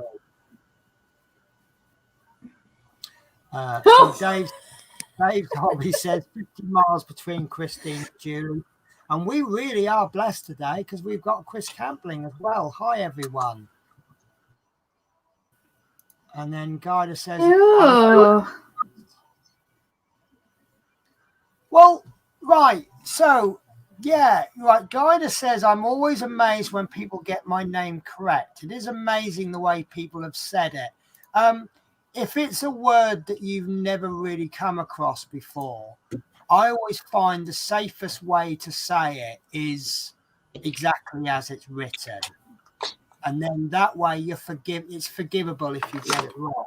So I suppose on that basis, people pronouncing my full name as Penelope, I suppose I've just made that forgivable for them. But yeah, you know, your name looks like it could have some weird and wonderful pronunciations, but by saying Guida, if I get it wrong, I can be forgiven then. That's the way I saw it anyway. But I wouldn't have thought, it doesn't look like the sort of name where most people would get it wrong, is it? I don't know. So Chris Campling, loved Father Ted. I would, Chris, because I know it's your kind of humour, isn't it? Chris David says, hi Chris, how are you? So we're now entering into the hellos to each other stage. Good, Chris, you good? And Chris Campling says Dougal was very funny, and then Chris says good, thanks. Mike Tedstone says snow. No, yeah. Another new name. Is this a new name? Katrina Moore. Hi guys. Have we seen Katrina before? I don't think we have. She's on the Facebook group, I believe. Yeah, she has come in from Facebook, which is always nice to see the new faces. Yeah. Absolutely love it because new faces. Yeah. Actually, we've seen our viewer figures at the moment. We are on 20 people watching, so I think this might be a new record. For that. Yeah, I can still remember the days when. Wow, look at that. Yeah, I still remember the days when I said to Julie, I said, give it a few weeks, I think we'll hit double figures. And we hit 10 the next week, and now we're growing to twice that.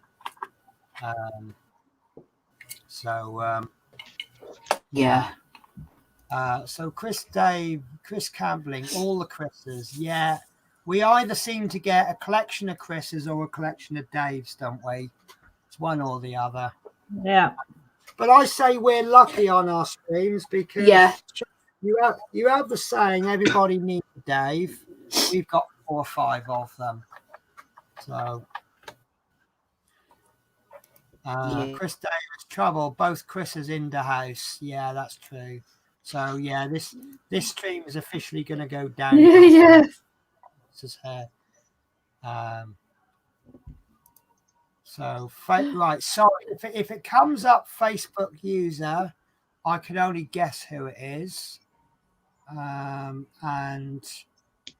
I can see that's Teresa. So hello, Teresa. Hi, Katrina Moore. Katrina Moore, hi, Teresa. And wish I had a new face. Well, from what I can see from your avatar, there's nothing wrong with that face. Try out living with a face like mine. No. Mark Small says, looks like the Ethernet connections help. And there's no wrong with your face either. No, I know, but I'd rather live with Katrina's face than my face. So Mark's Mod says, looks like the Ethernet connection has helped Julie's computer. You still got that little bit of lag between the sound, well, receiving it, but the actual quality does look really good. Yeah, I was going to ask everybody at the end, say, you know, we've got a plugged session, has it helped, and just ask people's opinion. Yeah, I think you're getting a better quality. I mean, what's the actual quality of your PC that you're using at the moment?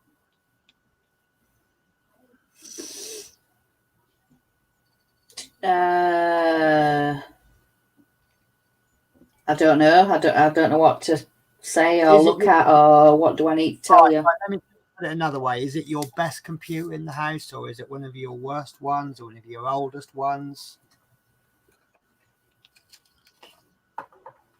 It's one of the oldest ones. This is the one that Mark until he upgraded.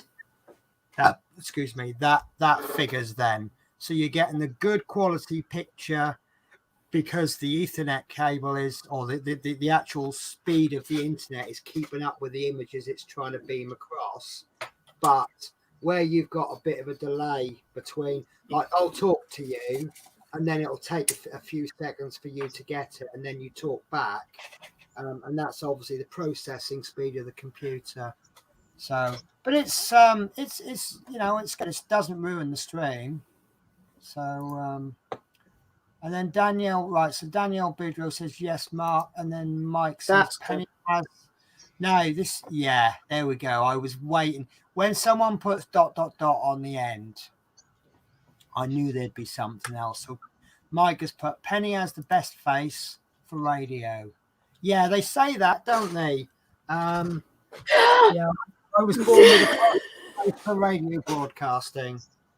Do you know how long it's just taken my confidence to go onto streaming, and how easily my confidence can be knocked? So, guys, there will be no more streaming for me for the next foreseeable future due to a lack in confidence. No, not really. And then Katrina says thank you. So, I did write. So, I'm going to apologize, Katrina. There was a comment there that for us has come up as blank.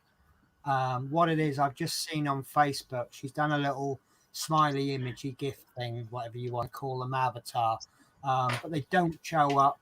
I mean, obviously carry on using avatars, but they don't show up as images on StreamYard. So we either get a load of symbols or we get absolutely nothing at all. So if I say like smiley, you know, if it's a smiley face, I don't acknowledge it. It's not that we're being rude. It's just that we can't see it. So, Katrina says, I love seeing men enjoy diamond painting. Yeah, well, it's a hobby for everyone, isn't it? Chris Davis has said, Rootmaster FM with Penny. Mike, we didn't need to apologise, but I'll accept it anyway. Oh. So, guys, don't forget, hop on over to Smith Beads. There is a 10% code, which I can't remember if Mike said it's still running, but he didn't tell me it wasn't running. So that's my excuse, and I'm sticking with it. You will still have to pay postage, but if you order enough, you can get enough discount that it's practically post free, which is the way I see it anyway. So I've actually done more than I thought I would do today. I didn't think I would get this whole section done, but I've got just a couple of lines to do. In fact, you can't even see it because my Penny's Pitstop is hiding up. But yeah, I've just got this bit. I've done all of this. So at the rate that I chat and drill, I didn't think I'd get that much done. I tend to get more done when I don't know, for example, if I was sitting in a hotel room in Glasgow with nothing to do, then obviously I tend to drill a little bit faster. Do you know, I'm gonna get that. I'm gonna get that. Because that is really impressive. So in case you missed it earlier on, this picture here is a picture that I took on my bus a couple of nights ago in the snow. But sorry, do you mind if I just steal the full camera again? So no, here's the surprising bit. That is not a photo. This is actually a mock-up of the diamond painting. If I convert that to customer to prove it, if I expand it, can you see all the individual drills? That is absolutely amazing. That does look like a photo, that. So, and it does, yeah. It looks even better. I think I'd have to have that big one. It'd have to be the 70 by 70. I mean, look at the wing mirror. The little touches of the odd little bits, just picked up the odd bit of, that might be a dint in it where maybe a stone's hit it or something, or it might just be the way it's caught the light. But yeah, that is absolutely brilliant. Yeah. And then the bus in the background, and then you've got the snow in the wind. That's actually snowflakes, but it was so windy, it's actually made it look like they're racing at 400 miles an hour. So yeah. Yeah. Do you reckon I'll get that done in a week? Now, this is a route master that we found on the internet. This is the route master that we're actually building. Now, on this resolution, you've lost a little bit, not too much on the number plate, but that is 80 by 60. If you go up to 100 by 75, look at the extra detail that's come in. Again, you would not know that was, if I said that was a photo, you'd believe me, wouldn't you? But yeah, it's like, if you look down there, now you can see that it is definitely a diamond painting. So yeah, I think we need to just have a little bit of a discuss and maybe promote that picture. We've got this custom done. The shop has that photo. If you would like one, just go and tell them and say, yeah, use Penny's picture, and everyone else can have their own one. Yeah. So right, I'll bring you guys back in. Otherwise, it just becomes the Penny show, doesn't it? Yeah, I do like you because you. Yeah, let me just talk about yours for a bit, because yours is a Smith Speeds custom as well, isn't it? It is. I'll pull a sheet back actually so that you can see.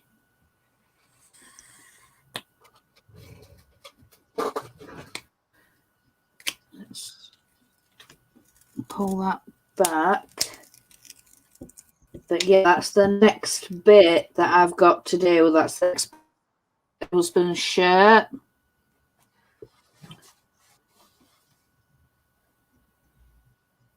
Oh, sorry, I've just looked out the window and there's some scaffolding appeared. We've got some painters building our doing stuff on I think they're painting our flat block. But I didn't hear them put the scaffolding up. I looked out the window earlier on and I've just looked now and suddenly there's scaffolding there and I'm like, oh, where'd that come from?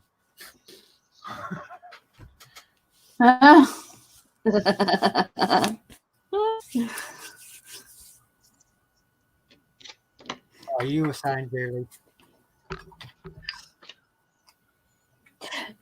I was putting up the stick to do for my husband's shirt. I'll lift it up. Yeah. But yeah, that's all the different bits of blue. And let me try and lift the camera up. Hopefully I won't make you all dizzy, but I'm just going to lift it up and then try and get in. Yeah, can you see the symbols? Whatever software they use, it's carefully worked out, isn't it? It's not just a bit of software that goes, oh, that'll do, that's close enough. Because that's the actual bit is a bit of artwork in itself, isn't it? Yeah.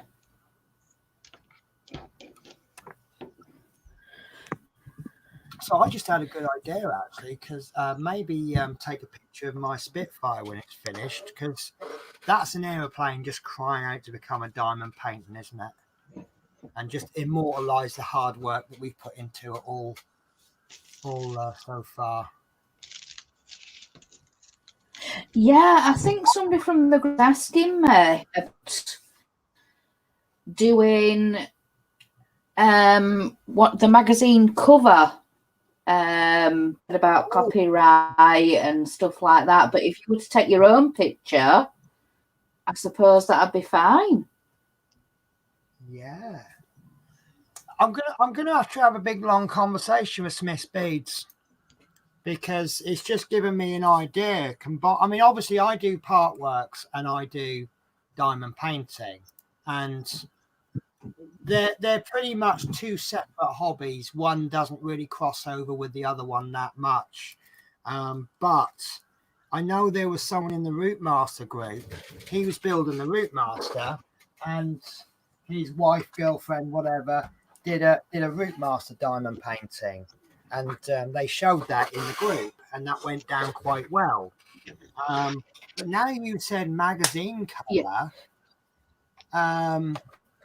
What a good idea. So maybe, Mike, would you think if I sent you, if I scanned in the magazine cover for the Build the Spitfire, you could do a render and then keep it on file, and then if anybody would like to do that as a diamond painting, they've already got it already, and all you got to do is just go bang, off you go.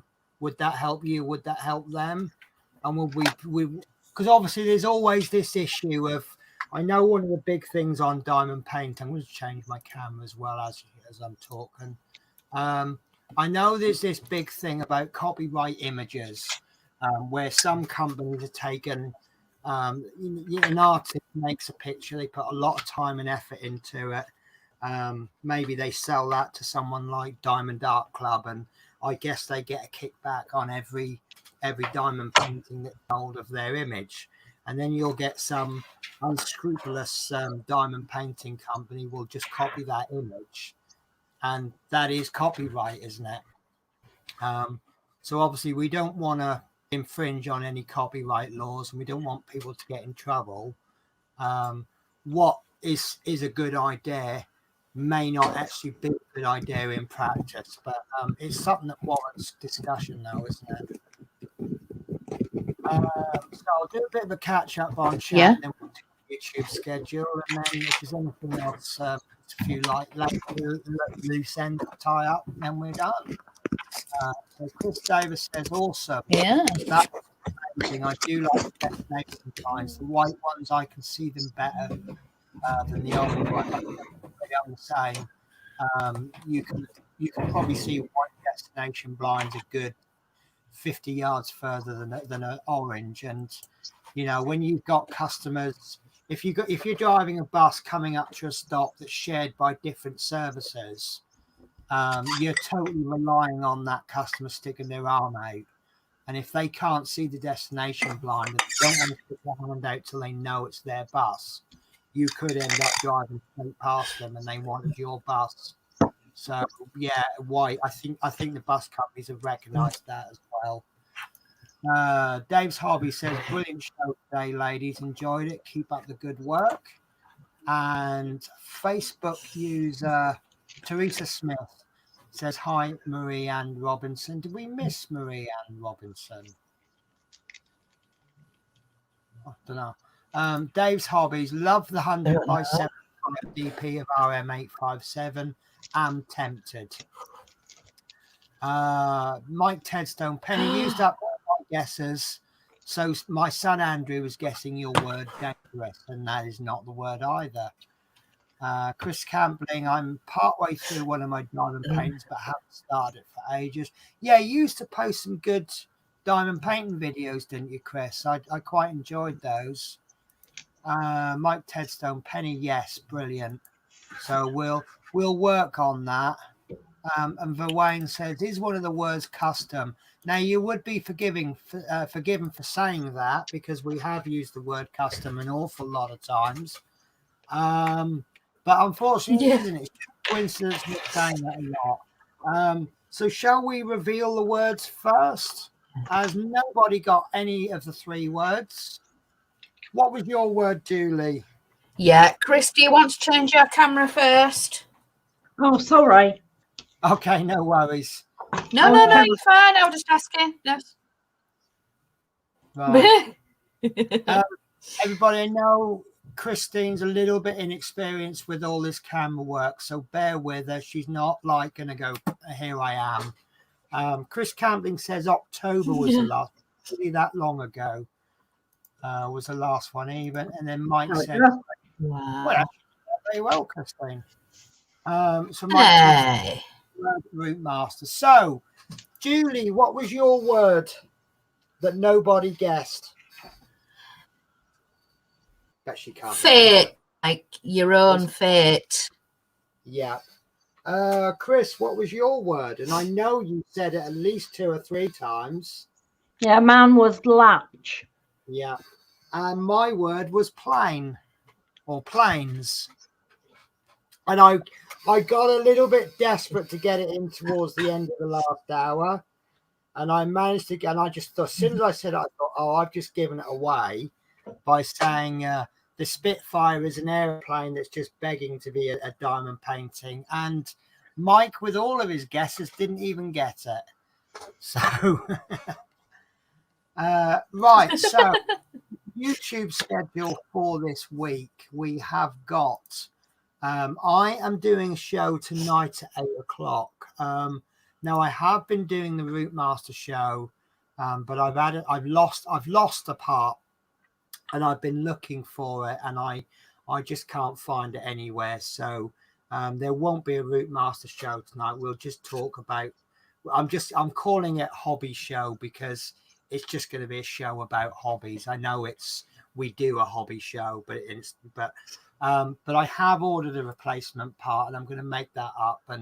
But they've told me it'll be up to 14 days, so it might be here for next week, but don't bank on it. As at the moment, there's nothing happening Thursday, but that could change in minutes or hours or days. Friday, we have got the lovely Horlicks doing the Spitfire. And if you haven't watched Horlicks, I would recommend it.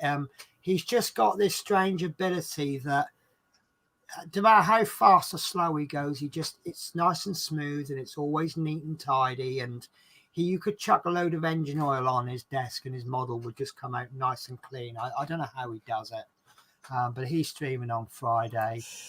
Saturday, Build with Adrian is scheduled Terminator 95 to 96. And on Sunday, he's scheduled Spitfire issue 47 to 48. And then on Monday, we have a dual stream. And I got to remember which way round this is. Right. So Chris Davis will be building his Ecto 1, but it will also be broadcast out to Chris Campling's channel. That's at 8 o'clock. And what they do is they broadcast every fortnight to both channels. So next week it's Chris Campling building, and it also goes out to Chris Davis's channel. Tuesday we have nothing booked as of yet, and then that brings us to next Wednesday afternoon when we have this show again, same time, 2 o'clock. And for the last time, I will not be able to attend because I have my CPC course. It's my 3rd course. It then means I'm legal to drive a bus. Well, I'm still legal to drive a bus, but for those that don't know, being a professional driver, I have to undertake 35 hours worth of training, in a 5-year period. Because of this, that, and the other, I've not kept up to date in my training, and I've done two modules, 14 hours in 4.5 years. And it basically has left me with 2 months to do 3 modules. So I've been doing one a fortnight, and this one next week is my last one. So I'm happy to say that will be out of the way for another 5 years. Right, so Facebook user, again, sorry, we don't always get the names. Teresa Smith. So this is, it just says replying to Teresa. So I can't see. That is Teresa. Teresa saying, hi, hope you all well and safe. Is that right? Have I read that wrong? I don't know. So Yeah. Facebook comments coming on to StreamYard is still confusing and fairly new for me. And then Verwayne says, well done, guys. Yeah, is there anything else to add? Just to ask Crystal to help me next week. Are you free? Yeah, I would have thought so. Yeah.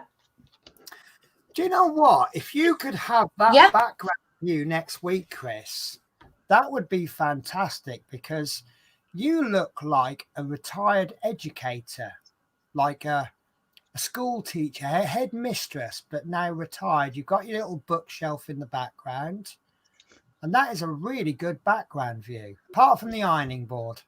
Yeah. Sorry, whenever anyone streams, I'm not actually looking at them when they talk. I'm actually looking at everything. I was talking to Adrian the other day, and he moved something on the shelf, and I went, What's that box?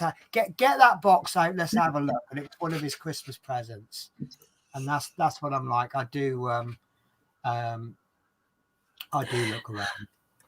So someone says, I'm good, Ty. Hope you're okay. And then I assume this is Teresa. Sorry for the confusion, Penny. Please don't apologize. It's not your fault. It's the way that Facebook links in with StreamYard. It's great that we can have Facebook. I love being able to stream to Facebook, because there's a lot of people who can't or won't go onto YouTube, and it just brings in, a little bit more reach to other people, because there's a lot of people maybe some people don't like me, but they like Yorkshire Crafter. Maybe it's the other way around. Can't imagine why anyone wouldn't like Julie myself, but there must be someone out there. But yeah, it's just nice to be able to broadcast to different platforms. Danielle Boudreau says LOL Penny. And then Mike Tedstone, ironing board, perfect for doing large diamond paintings. Julie, get her link for her YouTube next week. There's a lot of crafty Chris. Okay, yeah. So you want Chris's link, do you, to her? Well, no, you don't broadcast on a channel, do you, Chris? No. Katrina Moore says enjoyed the show. That is such a big relief to me, because obviously a lot of people, they've been watching the show for the first time and the second show, and they come back and they know what to expect. And when we get someone we don't recognize, it's like, I've got to be honest with you, it puts a bit of pressure on me, because I'd love to see people watching for a subsequent time. So I'm glad. Thank you so much for saying that. And then Danielle Boudreau, I love the both of you. I love the both of me too. Right, so I'm going to say goodbye, and then I'm going to get Chris to say goodbye, because we always get Yorkshire Crafter to finish the show, because do you know anyone that can finish a show better than Yorkshire Crafter? So take care, guys. I will see you in 2 weeks, but please come and join next week, because I know Julie can still do a great show on her own. She did a great show last week. I'm signing off, so take care, guys. Yeah, thank you very much for having me, Julie and Penny. Really enjoyed it. I must admit I was very nervous, but hopefully things will improve. Okay then, have a safe week. Bye.